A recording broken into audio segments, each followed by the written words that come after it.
હોળી પર્વે પરંપરાગત આદિવાસી વાદ્ય તૂર થાળીની ખરીદી માટે લવાછામાં જામ્યો મેળો।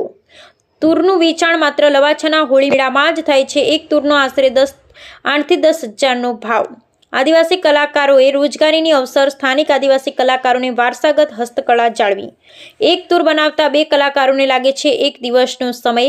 લાઈવ ડેમોન્સ્ટ્રેશન દ્વારા વેચાણ। હોળીમાં આદિવાસીઓનો ખૂબ જ માનીતો અને આસ્થાનો તહેવાર છે।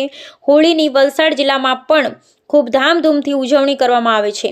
ખાસ કરી આદિવાસીઓ હોળી પહેલા ફાગણ સુદ એકમથી જ હોળીની ઉજવણી તૈયાર થઈ શરૂ કરી દીધી છે। જિલ્લામાં અનેક સ્થળોએ હોળીના હાટ બજાર અને મેળાઓ ભરાય છે। એવો જ એક હોળીનો તહેવારની ઉજવણી કરતો મેળો એટલે વાપી તાલુકાના લવાછા ખાતે યોજાતો લવાછાનો હોળી મેળો। આ મેળાની શરૂઆત શિવરાત્રીના અઠવાડિયા બાદ લવાછા ખાતે સ્થાનિક આદિવાસી હસ્તકળાના કલાકારો તૂરના વેચાણની શરૂઆત કરે છે। તૂર એ મૃદંગ વર્ગમાં આદિવાસીઓનું પરંપરાગત વાદ્ય છે, જેની હાથ બનાવટની કલાકારી આજે પણ સ્થાનિક કલાકારોએ જાળવી રાખી છે। કાંસાની થાળી તૂરની પૂરક છે। તૂર અને થાળી એકસાથે વગાડવામાં આવે છે। તૂર થાળી આદિવાસીઓના પરંપરાગત અને મુખ્ય વાદ્યો છે। લવાછા ખાતે હોળી મેળામાં જ તૂરનું વેચાણ થાય છે। અન્ય કોઈ મેળામાં તૂરનું વેચાણ જોવા મળતું નથી। અહીંના મેળામાં તૂરના વેચાણ દ્વારા આદિવાસી કલાકારો રોજગારી મેળવે છે। એક તૂર બનાવતા 2 કલાકારોને સંપૂર્ણ 1 દિવસ જેટલો સમય લાગે છે। એક તૂરનું વેચાણ આશરે 8,000 થી ₹10,000માં થાય છે। રાજ્યના અનેક વિસ્તારમાંથી તેમજ મુંબઈ જેવા મોટા શહેરોમાંથી પણ લોકો તૂરની ખરીદી કરવા માટે આવે છે। વારસાગત તૂર બનાવટના વાઘછીપા ગામના કલાકાર ધીરુભાઈ નાથુભાઈ પરમાર છેલ્લા 25 થી વધુ વર્ષોથી તૂરની હસ્તકળા સાથે જોડાયેલા છે। તેમણે તૂર બનાવવાની પદ્ધતિ વિશે વિસ્તૃત માહિતી આપતા જણાવ્યું હતું કે આ કળા વારસામાં મળી છે। પહેલા આ દાદા અને પિતાજી પણ તૂર બનાવતા હતા। તૂર બનાવવા માટે સૌપ્રથમ માટીનું એક અને નાનું અને એક મોટું એમ 2 મુખ ધરાવતા કાંઠાની જરૂર પડે। એ કાંઠ ઉપર મૃત પશુનું સારી પેઠે કેળવેલું ચામડું લગાવવામાં આવે। ચામડું ચડાવવા પહેલા ચામડાને આશરે 15 દિવસ સુધી ચૂનાના પાણીમાં પલાળ્યા બાદ તેની સારી રીતે સફાઈ કરી કાપડ જેવું પાતળું બનાવવામાં આવે છે। તૂર બન્યા બાદ બંને તરફના ચામડા મધ્ય ભાગના ચોખાનો અડધો પકાવેલો રોટલો અને ડાંગરના પૂળાને સળગાવી બનાવેલી રાખને ભેળીને બનાવવામાં આવતું મીણા જેવું પદાર્થ ભેણ લગાવવામાં આવે છે। ભેણ લગાવવાથી તૂરનો અવાજ ખુલે છે અને સરસ મીડિયમ રેન્જનો અવાજ આવે છે। તૂરનું વેચાણ કરનાર કલાકારોની સાથે સાથે અહીં તૂર વગાડનાર કલાકારોને પણ રોજગારી મળે છે।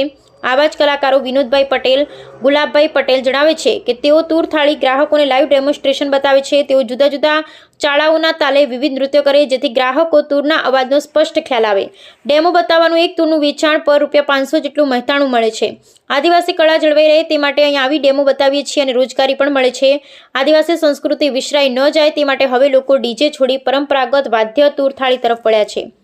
નાના બાળકીઓ પણ તૂર થાળી વગાડતા શીખી રહ્યા છે। તેથી તૂર થાળી અને અન્ય પરંપરાગત વાદ્યોનો વધુ પ્રચાર પ્રસાર થાય તેવા પ્રયાસો પણ થઈ રહ્યા છે, જે તૂર થાળીના મહત્તમ વેચાણ પરથી જ જાણી શકાય છે। આદિવાસી સંસ્કૃતિમાં તૂર થાળીનું મહત્વ લગ્ન પ્રસંગ, મરણ પ્રસંગ, નવા ઘરની પૂજા, કુળદેવી, કંસેરી દેવીની પૂજા, સાંસ્કૃતિક કાર્યક્રમ તેમજ અન્ય ધાર્મિક વિધિઓમાં તૂર થાળી વગાડવાનું ખાસ મહત્વ છે। આ ઉપરાંત તહેવારોમાં હોળીના પ્રસંગે આ વાદ્યોનો ઉપયોગ આદિવાસીઓ કરે છે। તૂર થાળીમાં જુદા જુદા ચાળાના તાલે વિવિધ નૃત્યો કરવામાં આવે છે। મારું નામ વિનોદભાઈ મગનભાઈ પટેલ, પાટડી તાલુકા ગામ આંબડી, દીપલી ફળિયા। આ લવાચા મેળામાં અમે આવીએ તો તૂર વેચી આપીએ પસંદગી કરીને। જે ભાઈઓ લોકો આવે એમને વગડાઈ બતાવીએ અને સારું હોય તે લોકો લેતા જાય અને દુકાનવાળાને પૈસા આપે। દુકાનવાળા એક તૂર પર અમને ₹500 આપે। આ કમસે કમ કેટલાક દિવસ 7-8 દિવસ આ મેળો ભરાય છે। દર વર્ષે અમે આવીએ છીએ અને અમારું મનોરંજન જેથી કરીને અમારા જેટલા ઘણા તૂરવાળા અમને ભાઈચારો વધે તૂરવાળામાં આમ નથી મળતા, પણ અમે મેળામાં આવીએ છીએ અને અમારે વાજિંત્રી પોતપોતાની કલા વિશે અમે ભગવાનને અર્પિત કરીએ। કેમ એમાં કાંઈ લેવાનું નથી, પણ મનોરંજન જેથી શરીરની બી એક સ્વસ્થતા મળી શકે એમ કે આમાં ઘણા માણસ એવું કે નાચ ગાન કરે તો એના પ્રેશર સુગર એમાંથી નહીં થાય એવું કહેવા માગે। દેવી દેવતાને આ ચાહક છે, આ વાજિંત્ર દેવી દેવતાને પસંદગી છે। એટલે જેથી કરીને આદિવાસીમાં ધુડિયા પટેલ, નાયકા પટેલ, હળપતિ, વાલ્લી, ઉકણા કે જેથી કરીને જે બી બીજી અન્ય જાતિઓને પસંદગીનો આ તૂરમાં વાજિંત્ર પડે કે જ્યાં ડીજેનું જરૂરત નથી અહીં આ તૂરની વાજિંત્રની પસંદગી કરે કે અમારા જે આદિવાસીનું આ ભૂલાય નહીં એના માટે અત્યારે છોકરીઓ નાની નાની છોકરીઓ પણ વગાડતી છે. આ લવાચા મેળામાં આ તૂરની પસંદગી ઘણા અને વર્ષમાં એકવાર આ વેચાણ તરીકે આવે છે. તે કેટલા 7-8 દિવસ વેચાણ થાય છે મેળામાં.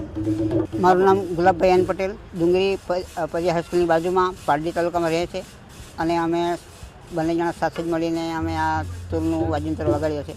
બીજું કે આ છલવાસની બાજુમાં આપણે લવાછા ગામ છે, અહીંયા દર વર્ષે આ મેળો ભરાય છે હોળી પર, અને એ હોળી પર એવા દિવસેના ઘણા મેળા ભરાતા હોય, પણ આ તૂર એવી વસ્તુ છે કે જે આપણા લવાછાની અંદર જ આ મેળામાં મળે છે, બાકી કઈ જગ્યાએ મળતું નથી. અને દૂર દૂરના લેવા માટે તૂરો લેવા માટે આવે છે. બોમ્બેના આવે છે, સિલીના આવે છે, અમદાવાદથી આવે છે, એવા અલગ અલગ એરિયાથી, ભિલાડથી દૂર દૂરના અહીંયા આવે છે અને સારું અહીંયા વેચાણ થાય છે અને રિસ્પોન્સ અમને સારું મળે છે. અહીંયા મારું નામ ધીરુભાઈ નાથુભાઈ પરમાર, ગામ મોટા વાઘસીબા, તાલુકો પાટી, જિલ્લો વલસાડ. આ અમારા બાપ દાદાથી અમારા પરંપરાનો આ ધંધો અમારો ચાલી રહ્યો છે.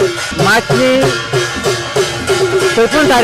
કોઈપણ તારીખે પૂનમનો આ મેળો ભરાય છે ને એ મેળામાં અમારા બાપ દાદીથી વર્ષોથી આ જગ્યાનો મેળામાં તૂર બનાવીને વેચવા માટે અમે આવીએ છીએ. એની કિંમત, મૂળ કિંમત 10,000 રૂપિયા જેવી કંઈ થાય છે. આ આદિવાસી લોકોને આ વાજિંત્ર મોટાભાગે ઘણો પસંદ આવે છે. આ મેળાની અંદર 200-250 તૂર જેવા વેચાય છે. બહુ દૂર દૂરથી આવે. આ કાંઠો જે છે એ માટીનો બનાવવામાં આવે છે. એ પ્રજાપતિ કુંભાર બનાવે છે, રાજસ્થાની.